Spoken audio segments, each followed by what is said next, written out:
দেখেন এটা একটা ট্রিকি কোশ্চেন, মানে এটা জাহাঙ্গীরনগরে আসছে এই কোশ্চেনটা, এবং এই টাইপের কোশ্চেন এখনো আসে। আর মজার বিষয় হচ্ছে অনেক সময় আমরা এই কোশ্চেনগুলা ধরতে গিয়ে অনেক বেশি সময় নষ্ট করে ফেলি। তো আমরা যদি আগে থেকে এই টাইপের একটু ম্যাথ ক্যালকুলেটর ছাড়া একটু প্র্যাকটিস করে যাই, তাহলে কিন্তু পরীক্ষার হলে আমরা খুব অল্প সময়, অর্থাৎ এখানে অনেক স্টুডেন্টরা আছে যে প্রায় 1-1.5 মিনিট নষ্ট করে ফেলবে, অর্থাৎ কোশ্চেনটা বুঝতে গিয়ে সময় নষ্ট হয়ে যাবে। বাট আপনি যদি আগের থেকে এই টাইপের কিছু প্রবলেম প্র্যাকটিস করে যান, তাহলে পরীক্ষার হলে গিয়ে কিন্তু আপনার গুরুত্বপূর্ণ অনেক সময় সেভ হবে। এই জন্য প্র্যাকটিসের কোনো বিকল্প নাই। আপনি যতই পারেন না কেন, যদি পর্যাপ্ত প্র্যাকটিস না করেন, পরীক্ষার হলে আপনি অনুরোধ থেকে স্লো হয়ে যাবেন। আবার বেশি করে প্র্যাকটিস করেই কিন্তু আপনি পরীক্ষার হলে অনুরোধ থেকে ফাস্টলি এবং কম সময়ে আনসার করতে পারবেন।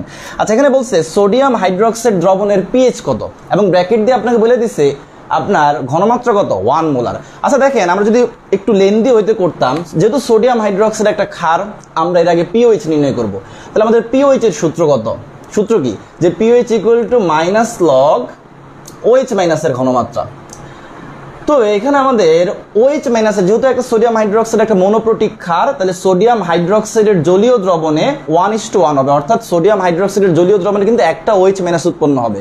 তাহলে সোডিয়াম হাইড্রোক্সাইডের ঘনমাত্রা যেহেতু 1 মোলার, তার মানে এর জলীয় দ্রবণে সোডিয়াম হাইড্রোক্সাইডের ঘনমাত্রা 1 মোলার হওয়ায় OH মাইনাসের ঘনমাত্রা কি হবে? 1 মোলার হবে। তাহলে মাইনাস লগ 1। আর আমরা মনে সবাই জানি যে লগ 1 এর মান কত আসে বলেন তো? 0 আসে। লগ 1 এর মান কত আসে? 0 আসে।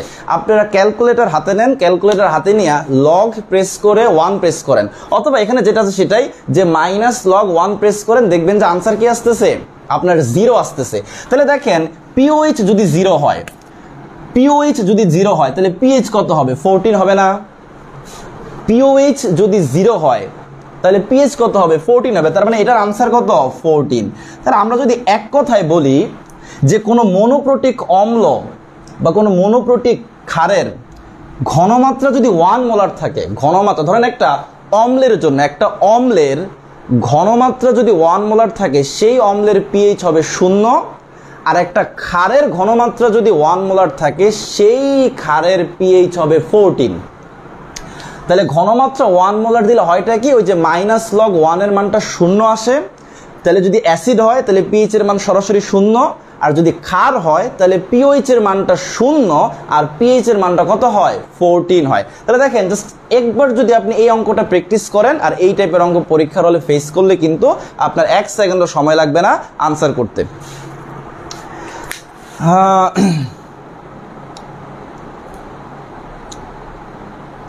আমরা ক্লাসের প্রায় শেষের দিকে চলে আসছি। ওয়ালাইকুম আসসালাম। আচ্ছা, আমাদের সাথে ইশতিয়াক আছে। আচ্ছা, যাই হোক, আপনাদের মাঝখান দিয়ে এক লম্বা সময় ধরে আমরা অনলাইন ক্লাস নেই নাই কিছু ব্যস্ততার কারণে। তো এখন থেকে আমরা চেষ্টা করব যে একটু রেগুলার আবার আগের মতো করে অনলাইন ক্লাস নিতে।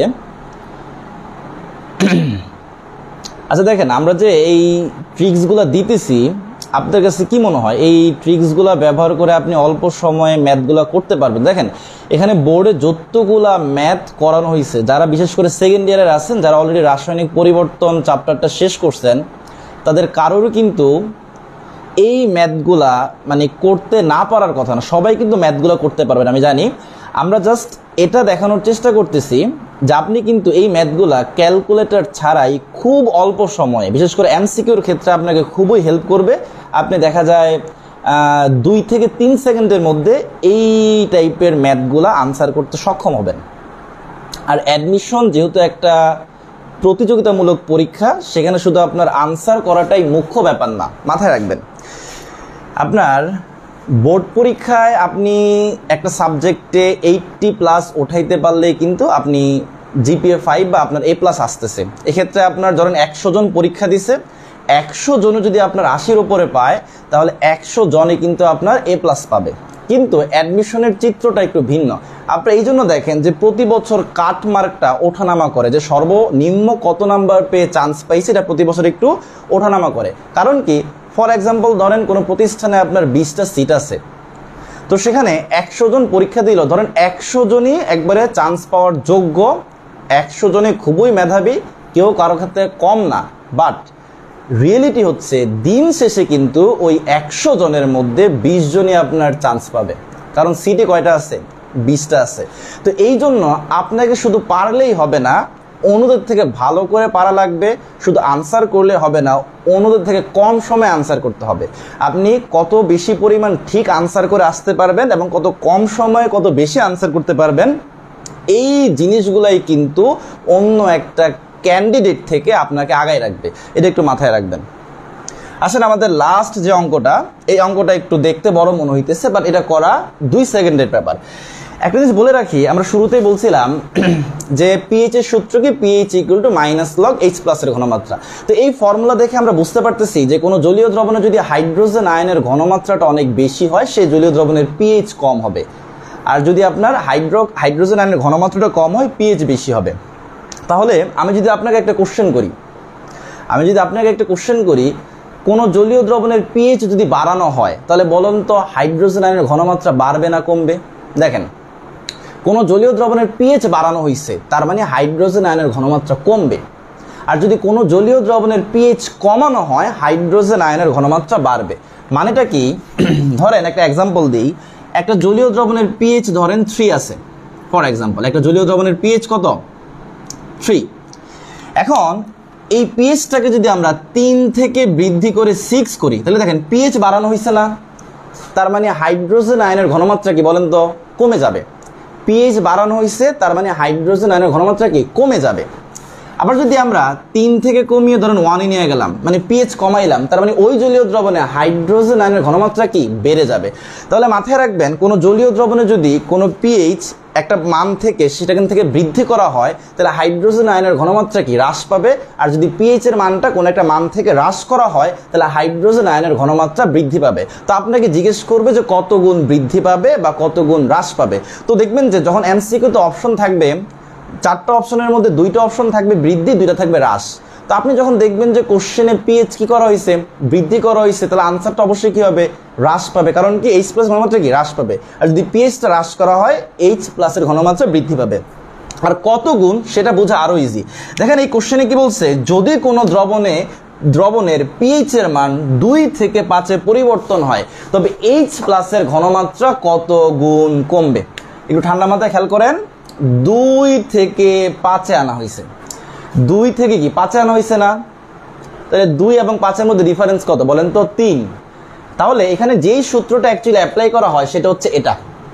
তাহলে দেখেন পিএইচ যদি 3 হয়, মানে পিএইচ 3 এর বিপরীতে, এটা হচ্ছে আমাদের সূত্র, এইচ প্লাসের ঘনমাত্রা equal to 10 to the power minus pH. তাহলে পিএইচ এর পরিবর্তন হচ্ছে কত? 3 একক। তাহলে এখানে হবে 10 টু দি পাওয়ার মাইনাস 3। আর 10 টু দি পাওয়ার মাইনাস 3 মানে কি? 1/10 টু দি পাওয়ার 3 বা 1000। তার মানে আমরা পিএইচ দেখেন 1/1000, আর এই মাইনাসটা বুঝাইতেছে আপনি এখানে কি হাইড্রোজেন আয়নের ঘনমাত্রা কি হবে? হ্রাস পাবে। তাহলে দেখেন এই পিএইচ এর মান 3 পরিমাণ, পিএইচ 2 ছিল, আমরা 5-এ করছি, তাহলে কি পরিমাণ বৃদ্ধি করছি? পিএইচ 3 বৃদ্ধি করার কারণে হাইড্রোজেন আয়নের ঘনমাত্রা আপনার 1000 গুণ কি হবে? হ্রাস পাবে। তাহলে যদি কোনো দ্রবণের পিএইচ এর মান 2 থেকে 5-এ পরিবর্তন হয়, তবে এইচ প্লাসের ঘনমাত্রা কত গুণ কমবে বলেন তো? একের পরে আপনি 3টা শূন্য দিবেন। আরো ইজিলি মাথায় রাখেন, যদি আপনার 3 পিএইচ বৃদ্ধি পায়, তাহলে হবে একের পরে 3টা শূন্য, আর পিএইচ বৃদ্ধি পালে আপনার এইচ প্লাস ঘনমাত্রা কি? কমবে। আর যদি এমন হইতো, ধরেন আমরা যদি 2 থেকে, আমি জাস্ট এডিট করতেছি আপনাদের বোঝার জন্য, 2 থেকে যদি এখানে 6 নেওয়া হইতো, তাহলে ডিফারেন্সটা কত বলেন তো? 4 না? তো সেক্ষেত্রে কি হইতো? আরেকটা শূন্য বেশি হইতো, অর্থাৎ 10,000 গুণ কি কমে যাইতো। বা যদি উল্টা হইতো, ধরেন 4 ছিল আপনার, সেখান থেকে আপনার 5 ছিল, সেখান থেকে আপনার 2 করা হয়েছে, তাহলে আপনার কত কমানো হয়েছে? 3 কমানো হয়েছে। তাহলে একের পরে 3টা শূন্য, যেহেতু 3 কমানো হয়েছে, এইচ প্লাসের ঘনমাত্রা 1000 গুণ কি বৃদ্ধি পাবে। আবার ধরেন এখানে 6 থেকে যদি 2 আনা হয়, তাহলে 4 পরিমাণ কমানো হয়েছে, তাহলে আরেকটা শূন্য, অর্থাৎ 10,000 গুণ কি আপনার বৃদ্ধি পাবে। তাহলে আমরা মাথায় রাখবো, পিএইচ যদি বৃদ্ধি করা হয়, এইচ প্লাসের পরিমাণটা ঘনমাত্রাটা হ্রাস পাবে। পিএইচ যদি হ্রাস করা হয়, এইচ প্লাসের ঘনমাত্রা বৃদ্ধি পাবে। আর কত গুণ জিজ্ঞেস করলে যে যত পরিমাণ পিএইচ কমানো হবে বা বাড়ানো হবে, সেই পরিমাণ শূন্য আমরা একের পরে দিব। যদি 3 পিএইচ বৃদ্ধি করা হয় বা 3 পিএইচ হ্রাস করা হয়, তাহলে কত গুণ কমবে বা বৃদ্ধি পাবে? সেটা হচ্ছে 1000 গুণ। পিএইচ বৃদ্ধি করা হলে কমবে, আর হ্রাস করা হলে বাড়বে। ওকে, আমরা এখানে আজকে শুধুমাত্র সেই টাইপের ম্যাথগুলাই দেখার চেষ্টা করছি যেগুলো ক্যালকুলেটর ছাড়া করা পসিবল। আর আপনি যদি মেডিকেল বা ডিউর এক্সামের কথা চিন্তা করেন বা প্রিভিয়াস ইয়ারের কোশ্চেনগুলো খেয়াল করেন, দেখবেন যে ওখানে এই টাইপেরই ম্যাথগুলো দিচ্ছে যেগুলো আপনি ক্যালকুলেটর ছাড়া করতে পারবেন। কারণ কি, যেই শিক্ষক কোশ্চেন করেন তারাও জানে যে আপনি ক্যালকুলেটর ইউজ করতে পারবেন না, যার কারণে উনি সচরাচর এমন ম্যাথই দিবেন যেটা আপনি ক্যালকুলেটর ছাড়া করতে পারবেন। বাট যেই প্রতিষ্ঠানগুলোতে আপনার ক্যালকুলেটর ইউজ করতে দিবে সেখানে কিন্তু অবশ্যই এমন ম্যাথ দিবে যেটা হয়তো বা ক্যালকুলেটর ছাড়া করা পসিবল না। তো সেটা নিয়ে ভয় পাওয়ার কিছু নাই। তো যারা মেডিকেল এবং ঢাবির জন্য প্রিপারেশন নিতেছেন তারা অবশ্যই এই ম্যাথগুলো ক্যালকুলেটর ছাড়া করে প্র্যাকটিস করার চেষ্টা করবেন।